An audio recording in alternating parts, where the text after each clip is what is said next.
Welcome to Quiet Night Chronicles, where we explore the gentler currents of history as the day winds down. Tonight, we're setting sail on a peaceful voyage into the world of the Viking Knarr. Not the fearsome dragon ships of popular imagination, but the sturdy, reliable cargo vessels that truly connected the Norse world through trade and settlement. Imagine yourself standing on a quiet fjord in medieval Norway, watching as craftsmen carefully shape the curved ribs of what would become one of history's most important trading vessels. The Knarr, pronounced Knarr, was the unsung hero of the Viking Age, a ship built not for the drama of raid and conquest, but for the patient, steady work of carrying families, livestock, and precious cargo across the vast northern seas. These remarkable vessels were engineering marvels in their own right, typically stretching 54 feet from bow to stern and 15 feet across their widest beam. Picture the careful consideration that went into their design. Unlike their sleeker cousins, the longships' knarrs were built with deep, capacious hulls that could carry up to 24 tons of cargo. This was twice the capacity of the famous dragon-headed warships, a testament to their purely commercial purpose. The construction of a knarr was a meditation in itself, requiring months of patient craftsmanship. Skilled shipwrights would begin with the keel, that fundamental backbone of the vessel, hewn from a single massive oak trunk. From this central spine, they would attach the curved ribs that gave the ship its distinctive rounded belly, perfect for maximizing cargo space while maintaining the seaworthiness that would carry precious loads safely across unpredictable northern waters. Unlike the low-slung longships designed for speed and stealth, knarrs rose higher from the waterline, their sturdy oak sides creating protective barriers around the cargo hold. These higher sides served a dual purpose. They kept waves from washing over the deck during rough weather, and they provided secure housing for the diverse cargo that made these ships the lifelines of medieval Norse commerce. The heart of any knarr was its single, large square sail, woven from wool and often reinforced with leather strips. This sail, typically a warm amber color from the natural wool, could catch the favorable westerly winds that carried Norse merchants across the Atlantic. When the wind failed, as it often did on these northern waters, the crew could lower their long oars through special ports in the ship's sides, though rowing a fully laden knarr required patience and steady determination rather than speed. What truly set these vessels apart was their peaceful purpose. While longships carried warriors on swift raids, knarrs carried the building blocks of civilization itself. Picture the careful loading of a knarr bound for Iceland. Wooden stalls constructed in the cargo hold to house cattle, sheep, and the sturdy Icelandic horses that would help establish new farmsteads in distant lands. The lowing of cattle and the gentle stamping of hooves created a pastoral soundtrack for these ocean crossings. The cargo holds of knarrs were like floating treasure chambers filled with the wealth of the medieval North. Amber from the Baltic shores, that golden fossilized resin that captured ancient sunlight, nestled alongside bundles of rich furs from Scandinavian forests. Walrus ivory from the remote coasts of Greenland, smooth and white as moonlight, shared space with iron tools, silver coins, and carefully wrapped bolts of woolen cloth. Life aboard a knarr during these long ocean voyages required a special kind of patience and seamanship. The crew was typically small, just 6 to 8 men, reflecting the vessel's peaceful mission. These weren't warriors, but skilled mariners and merchants, men who understood the rhythms of wind and wave, who could read the subtle signs that meant the difference between a profitable voyage and disaster in the cold northern seas. During a typical voyage to Iceland, which might take a week with favorable winds, but often stretched to several weeks when weather turned contrary, the crew would settle into a gentle routine. The captain, often a merchant himself, would stand by the steering oar at the stern, feeling through his hands the ship's response to wind and current. The helmsman's position was one of constant vigilance, reading the subtle language of wave patterns and wind shifts that could spell success or peril. Meals aboard a knarr were simple affairs, cooked over small braziers when weather permitted, or consisting of dried fish, hard bread, and preserved meat during rough passages. The crew would gather in the relative shelter of the stern, sharing stories and knowledge of distant ports, while the ship rode the long Atlantic swells. These quiet moments between the demands of seamanship created bonds of fellowship that lasted lifetimes.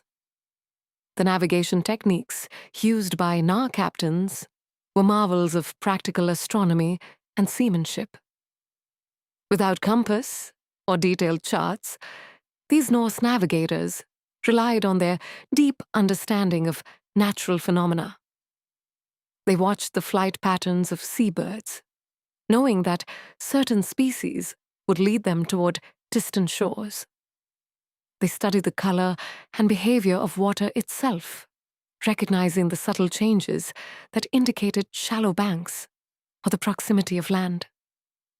At night, the crew would look to the stars for guidance, particularly the North Star, which remained constant in the northern sky.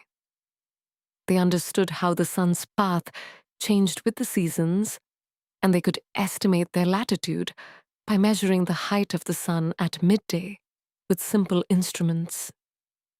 Cloud formations, too, told stories to experienced eyes, the way clouds gathered over distant islands, or how ice blink reflected off glaciers long before the land itself came into view. The trade routes established by these sturdy knarrs created a vast network of commerce that connected the medieval world in ways that still seem remarkable today. From their home ports in Norway, Denmark, and Sweden, these ships would follow well-established sea lanes to the thriving markets of Iceland, where they would exchange European goods for stockfish, wool, and sulfur. From Iceland, the more adventurous would continue westward to the settlements of Greenland, that harsh but resource-rich land where Norse colonists had carved out a living from the edge of the Arctic ice. Here, knarrs would take on cargoes of walrus ivory and hide, polar bear pelts, and the occasional narwhal tusk, exotic goods that commanded high prices in the markets of Europe. The eastern routes were equally important, carrying knarrs along the rivers of Russia to the great trading centers of Novgorod and Kiev, and sometimes all the way to Constantinople itself. These vessels, loaded with amber, furs, and northern specialties, would return with silk, spices, silver, and the exotic goods of the Byzantine Empire and beyond. Our understanding of these remarkable vessels comes largely from archaeological discoveries that continue to illuminate their construction and use. The most famous of these is the Skandinavia 1 shipwreck, discovered in Denmark's peaceful Roskilde Fjord. This knarr, dating to around 1030 AD, was found along with 4 other ships that had been deliberately sunk to create a barrier across the fjord. The Skandinavia 1 represents the most complete knarr ever discovered by archaeologists, and its careful excavation and reconstruction have provided invaluable insights into Norse shipbuilding techniques. Every plank, every iron nail, every structural element tells part of the story of how these ships were conceived, built, and used. The vessel shows signs of extensive repairs and modifications, suggesting a long, working life carrying cargo across northern waters. Archaeological evidence from trading posts across the Norse world confirms the importance of these cargo ships. Excavations in Iceland have revealed imported goods that could only have arrived in the holds of knarrs, fragments of European pottery, pieces of amber jewelry, iron tools of continental manufacture. These quiet testimony to the regular traffic between the Norse colonies and their mother countries. In Greenland, archaeologists have uncovered the remains of churches built with European timber, stones that could only have been quarried in Norway, and religious artifacts that speak to the cultural connections maintained by these trading vessels. The presence of European-style clothing, household goods, and even wine vessels in these remote Arctic settlements demonstrates the remarkable reach of knarr-borne commerce. As the medieval period progressed, the design and use of knarrs gradually evolved to meet changing needs and take advantage of new technologies. By the 13th century, these vessels were beginning to give way to larger, more specialized cargo ships, like the cog, which could carry even greater loads and were better suited to the expanding trade networks of medieval Europe. Yet the transition was gradual, reflecting the fundamental soundness of the knarr design for northern waters. Many of the principles that made these ships successful, their deep hulls, sturdy construction, and efficient sail plans, would influence ship design for centuries to come. The knowledge and skills developed by generations of knarr builders and sailors form the foundation for the great age of oceanic exploration that would follow.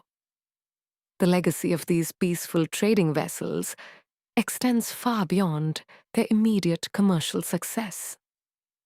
They were the ships that carried Norse culture, language, and customs to Iceland, where ancient traditions were preserved and recorded in the great sagas that still captivate readers today. They brought the first permanent European settlers to Greenland, and through the voyages of Leif Erikson and his followers, to the shores of North America itself. In many ways, the story of the Knarr is a gentler counterpoint to the more dramatic tales of Viking raids and conquests. These were ships of connection rather than conflict, vessels that built relationships and established communities rather than destroying them. They remind us that the Viking Age was as much about trade, exploration, and settlement as it was about warfare and adventure. As we draw our peaceful voyage to a close, picture one final scene: a knarr at sunset, riding at anchor in a quiet Icelandic harbor. The cargo has been unloaded. The crew is sharing a meal with local merchants and family members, and the ship itself rests gently on the evening tide. Tomorrow, there will be new cargoes to load, new destinations to reach. But tonight, there is only the satisfaction of another successful voyage completed. These sturdy, reliable vessels remind us that some of history's most important work was done not through dramatic conquests or fierce battles, but through the patient, persistent efforts of merchants and traders who connected distant peoples and places. The knarr was truly the gentle giant of the medieval seas, carrying not just cargo, but hope, opportunity, and the seeds of new communities across the vast northern waters. If you found this journey peaceful, consider subscribing to Quiet Night Chronicles for more restful explorations. Until next time, sleep well.